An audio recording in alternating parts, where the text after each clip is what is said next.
Alors, mesdemoiselles, mesdames, voici la fin de la saison, Christian.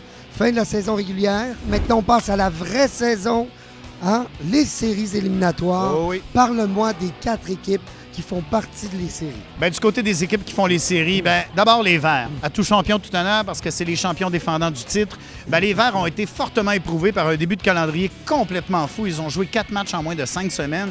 Ils ont joué presque l'entièreté de leur saison tout de suite en commençant. Alors, ça a été très, très exigeant pour eux. Ils ont dû aller puiser dans leurs ressources parce que c'est pas évident arriver en début de saison avec une nouvelle équipe et trouver rapidement sa couleur. Les Verts ont réussi à bien s'en sortir de cet épisode et pour présenter finalement un visage qui ressemble aux Verts. Christian Brisson-Dargy a très bien travaillé avec son équipe pour réussir l'amalgame parce qu'on accueillait quand même Salomé Corbeau, Laurent Paquin au travers de cette équipe. D'ailleurs, excuse-moi de te couper. Vas-y. Laurent Paquin ne sera pas là pour les demi-finales. Est-ce que ça va jouer dans l'énergie des Verts? Lourde perte parce que Laurent Paquin a une excellente saison. Il est extrêmement solide. Laurent Paquin est comme un bon vin. Il vieillit bien. Il vieillit très, très bien. Et on l'a vu tout au long de la saison. Il a offert du jeu extrêmement solide. C'est un pilier à l'attaque. Il va beaucoup manquer aux Verts. Oui. Alors, pour le remplacer, il va falloir prendre des bouchées doubles.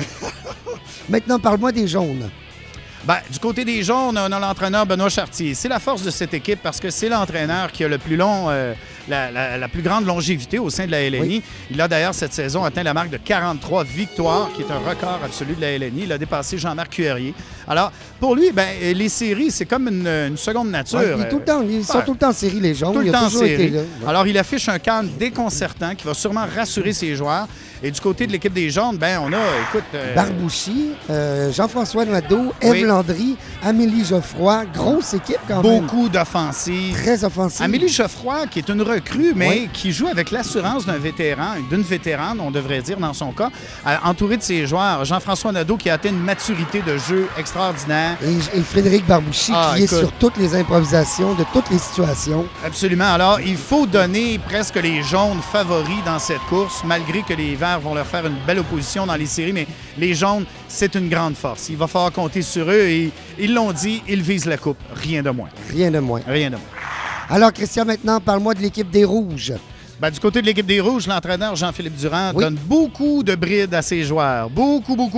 Il les force même à sortir de la patinoire, à briser les règles, à enfreindre les règlements.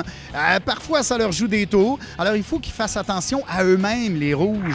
Il faut qu'ils affichent encore plus de rigueur et de rectitude. Oui, c'est vrai. Simon Boudreau, Louis Courchaine, Florence Lompré, Anne-Élisabeth Bossé. Grosse équipe, bonne machine. Bonne machine, mais...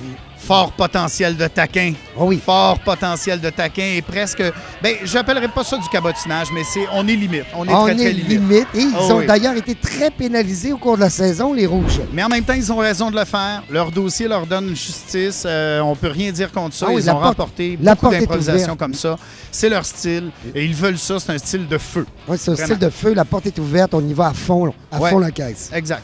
Alors maintenant, parle-moi des Bleus, Christian. Bien, les Bleus ont un système de jeu très, très axé autour de l'entraîneur Christian Laurence qui va chercher souvent la collaboration d'Éric Desranleau. C'est un entraîneur qui leur a manqué pendant quelques matchs cette saison. Ils ont semblé avoir quelques difficultés en comparé. Ils ont beaucoup de difficultés en comparé en début de saison. Ils avaient une moyenne très basse et ils ont remonté tranquillement. Ils ont trouvé leur repère, mais on sent que Christian Laurence leur manque beaucoup. Oui, c'est ça. Les deux grands vétérans, François-Étienne Paré, Réal Bossé, avec la jeune Virginie Fortin. Et Joël Paré-Beaulieu, qui font un excellent travail, il faut le dire. Mais le système de jeu est vraiment un système de jeu axé sur l'apport de l'entraîneur. Et quand l'entraîneur est absent, on dirait que ça manque un peu. Alors, Christian, première demi-finale, vert-bleu. Oh, toute une demi-finale. Deuxième demi-finale, jaune-rouge. Oh, une demi-finale de feu. Ah oui. D'ailleurs, ma prédiction pour la Coupe Charade cette année, 2015, moi, c'est les rouges. Oh, ben, je vais y aller avec les jaunes parce qu'ils comptent aussi sur Ève Landry, qui est évidemment championne conteuse et qui a une série de joueurs qui performent à tout crin cette année. Et l'entraîneur Chartier qui... écoute, va réécrire le livre des records. Très bien. Alors, merci, Christian. La table est mise.